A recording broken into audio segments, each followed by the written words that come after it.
Hello friends, welcome back to our YouTube channel.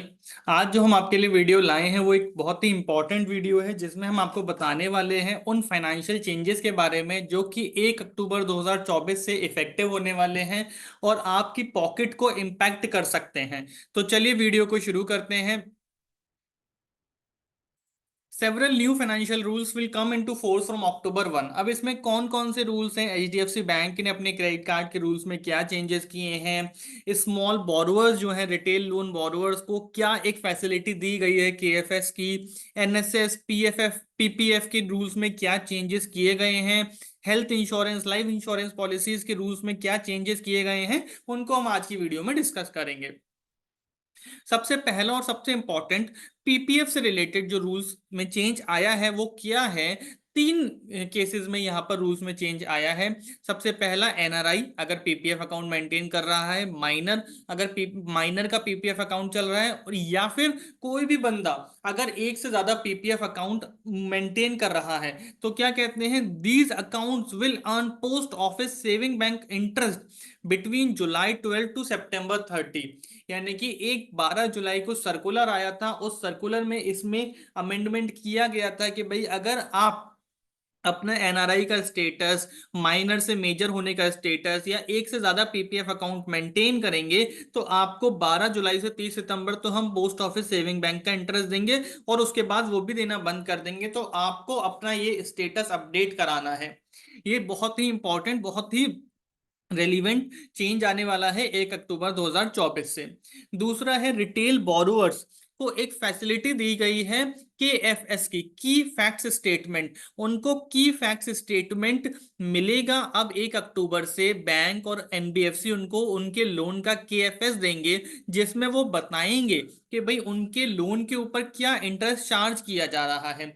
They will have greater clarity on how much their loan cost with the help of KFS. KFS is a simple, easy to understand summary covering all the key terms of the fees and charges related to the loan।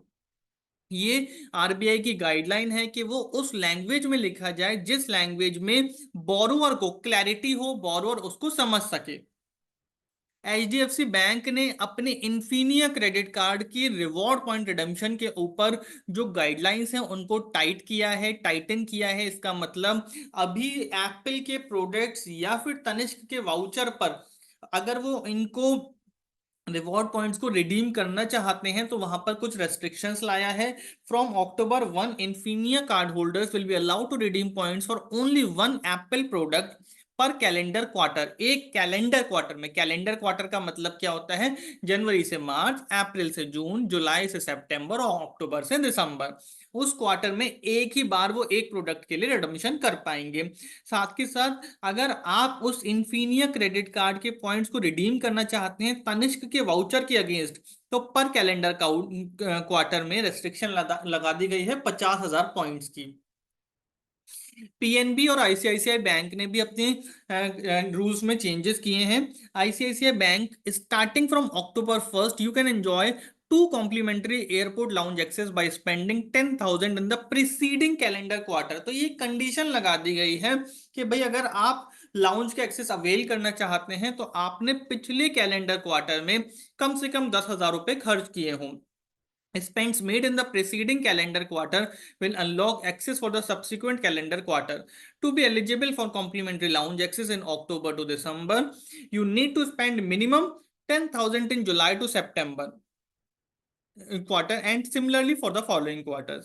PNB ने क्या changes किए हैं? PNB has announce changes to certain on credit related services cost applicable for saving accounts. The revision includes maintaining average balance, MA भी maintain करता है, demand draft, duplicate DD, cheque, ECS, return cost and locker rent charges में changes आए हैं। Insurers to revise older life health insurance policies by September 30। इसके ऊपर हमने एक वीडियो कवर किया था जिसमें हमने आईआरडीए की गाइडलाइंस के बारे में बताया था आपको कि भाई 30 ये भाई जो आईआरडीए ने health insurance as well as life insurance की पॉलिसीज में क्या क्या चेंजेस किए हैं। तो आईआरडीएआई है set a timeline of September 30 for companies to insure that their older existing product comply with the new product regulations, जो कि इश्यू की गई थी मार्च में followed by a master circular in May.